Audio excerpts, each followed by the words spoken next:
me that I'm never gonna make it. They want me to do something that could make sense. They hate when I keep dreaming I'll be famous, but I don't give a fuck, I'ma keep chasing. I got all this potential that's deep inside of me, but they hate when you're successful cause they try to be. They sit there being judgmental because you're trying things, and they just want you to settle and do the right thing. So get a good job, don't slack off. Wake up every morning, make a good impression on your boss. Don't do anything that I wouldn't do, and when you're making money, make sure you don't spend it too soon. Fuck that, I'll do what I wanna do. I got a different path from everyone, and that includes you. Who are you to tell me how to live life? In these times it feels like nobody's right, yeah. So I'ma figure out what else we succeed, and then invest all of my time into that and proceed.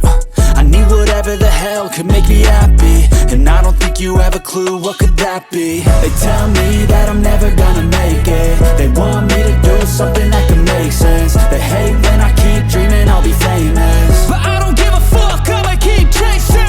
They tell me that I'm never gonna make it. They want me to do something that can make sense. They hate when I keep dreaming I'll be famous, but I don't give a fuck, I'ma keep chasing. I think this life could be special if I get rid of the devils. They think that I am a rebel, I think they want me to settle. There's nobody on my level. They think that work is too stressful, I think that work is essential. The grind is all in your mental, and I don't think you understand what I'll go through just to be in control of my life soon. All the negativity, man, I'm immune. I don't really need a mask with all I've been through. I've been making changes for the ages, 5, 10 year